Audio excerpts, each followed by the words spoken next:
வசமாக மாட்டார். கோலாசுரா, நீ எனக்கு கடன் பட்டிருக்கிறாய். அதை நிறைவேற்று. அந்த லக்ஷ்மியை அழித்து விடு.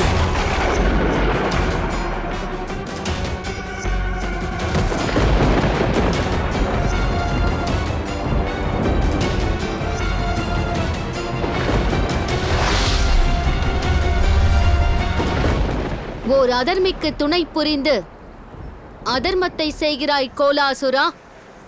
ஒரு பாவிக்கு நன்றி கடன் செலுத்துவதற்காக நீ பாவத்தை செய்யாதே.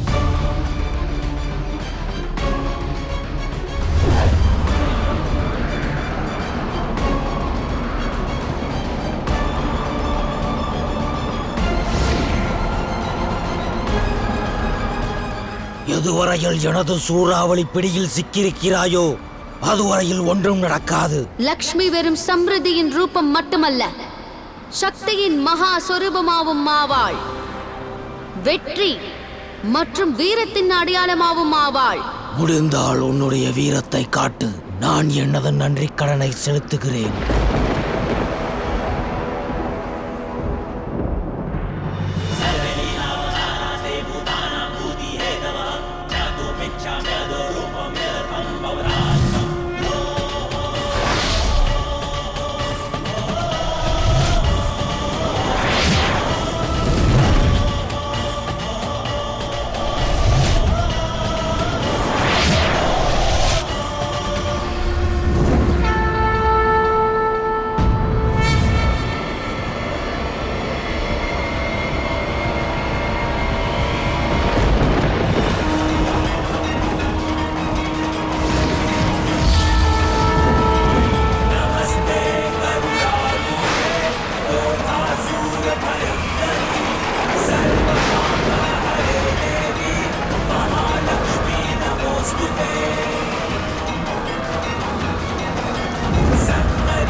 யுத்தம் செய்வதுதான் உனது ஆசை என்றால் இந்த இடத்தில் நடக்கட்டும்.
மன்னிக்க வேண்டும் தாயே, என்னை மன்னித்து விடுங்கள். ராஜகுமாரன் வாசுவிற்கு கடமைப்பட்டிருந்தேன்.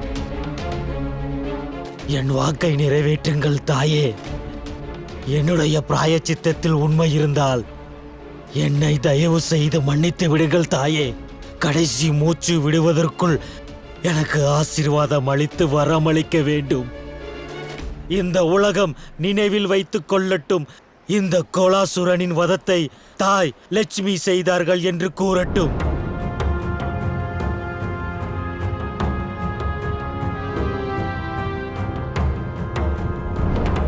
தந்துவிட்டேன், தந்துவிட்டேன்.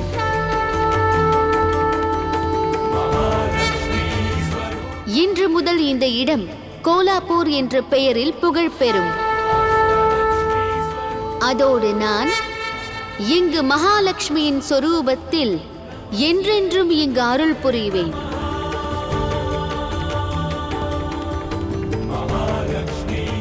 இந்த சம்பவம் இந்த உலகத்திற்கு ஒரு பாடமாக அமையட்டும். ஒரு பெண் விருப்பப்படாமல் அவளுக்கு விவாகம் செய்து வைத்தால் அது பாவம். அதோடு அது மிகப்பெரிய குற்றமாகும். மிக்க நன்றி தாயே.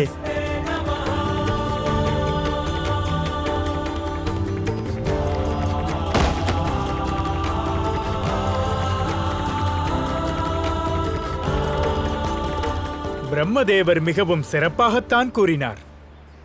இந்த உலகமானது தேவி லக்ஷ்மியை மகாலட்சுமி என்ற ரூபத்தில் தரிசிப்பார்கள்.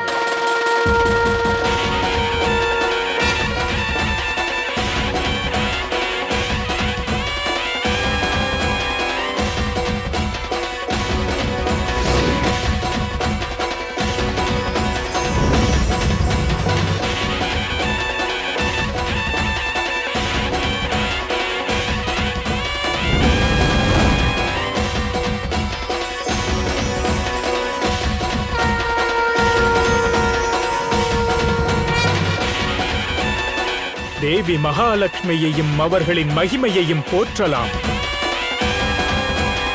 இன்று உலகத்தில் ஆராதனை செய்ய மற்றொரு இடமும் கிடைத்துவிட்டது. தேவி மகாலட்சுமி வாழ்க!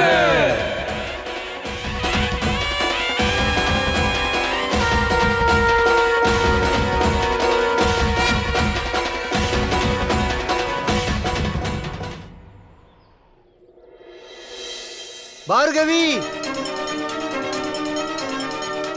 அனைத்து இடத்திலையும் தேடி காணவில்லை. எனக்கு தெரிந்து நாம் ஆசிரமத்திற்கே திரும்பி செல்லலாம். ஒருபோதும் வேண்டாம். என் மகளை தேடி கண்டுபிடிக்காத வரையில் நான் பின்வாங்க போவதில்லை. அவள் இந்த உலகில் எந்த மூலையில் இருந்தாலும் அவளை தேடி கண்டுபிடிப்பேன். பார்கவி, நான் இங்குள்ளேன் தந்தையே. பார்கவி,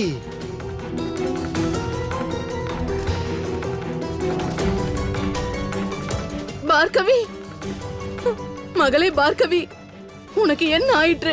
நீ எங்கு சென்றாய்? நாங்கள் கவலை அடைந்தோம். அனைத்து இடங்களிலும் தேடினோம். உனக்கு தெரியுமா, கவலையில் எங்கள் உயிரே போய்விடும் போல் இருந்தது.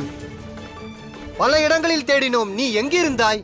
லக்ஷ்மி என்று அழைத்திருந்தால் எப்போதோ வந்திருப்பேன்.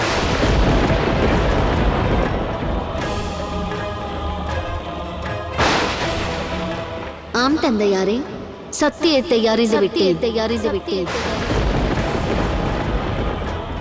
அதாவது பிருகுரிஷியின் மகள் பார்கவி நாராயணனின் லக்ஷ்மி ஆவாள்.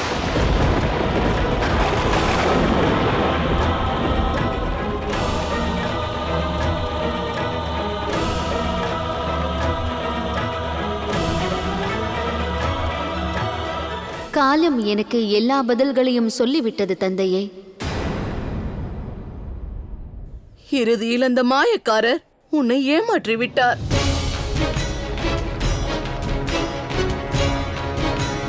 ஆம், நீங்களே வாக்கில் சிக்கிக் கொண்டு தவிக்கிறீர்கள். உங்களால் எப்படி அசத்தியத்தின் பிடியிலிருந்து என்னை காப்பாற்ற முடியும்? எனக்கு இங்கிருந்த நிலைமைதான் வழியை காட்டியது. அப்படியா? அப்படி என்றால் இன்னொரு விஷயமும் நீ அறிந்திருப்பாய். என் தலையை வெட்டியது நாராயணருக்கு வருத்தமாக இருந்திருக்கும். அவ்வாறுதானே? தாயே, லக்ஷ்மியின் சொரூபத்தில் அந்த சம்பவத்தை நான் என் கண்கூடாக பார்த்துள்ளேன். அதோடு பார்கவியின் ரூபத்தில் அதை உணர்ந்தும் விட்டேன். நான் விலக மாட்டேன். இவர்களை காப்பாற்றுவதற்காக உன்னுடன் யுத்தம் செய்யவும் தயாராக இருக்கிறேன். இவ்வாறுதான் உங்கள் தாய் அன்றும் அநியாயம் செய்தார்கள். இவ்வாறுதான் அன்று பாவத்திற்கு துணை புரிந்து அதர்மத்தை இழைத்தார்கள். தர்மத்தை காப்பதற்காக உங்கள் தாயின் சிரத்தை துண்டிக்க வேண்டியிருந்தது. அன்று அவ்வாறான நிலைமையில் நானும் உங்கள் மீது அஸ்திரத்தை பயன்படுத்த தயாராக இருந்தேன். இவ்வாறு இருக்க உலகத்தின் சமநிலையை காப்பவர் அவர் ஒரு தண்டனையை கொடுத்தால் எப்படி அது தவறாக போகும்? தந்தையாரே, நீங்களோ ஒரு மகரிஷி. மன்னிப்பு என்பது உங்களது இன்னொரு பெயர். ஒருவேளை தங்களுக்கு நாராயணரின் செயல் அதர்மமாக தெரிந்திருந்தால், தவறென்று தெரிந்திருந்தால், நீங்கள் அவரை மன்னித்திருக்க வேண்டும். மகரிஷிகள் உலகத்திற்கு நல்வழிகளை காட்டுவார்கள்.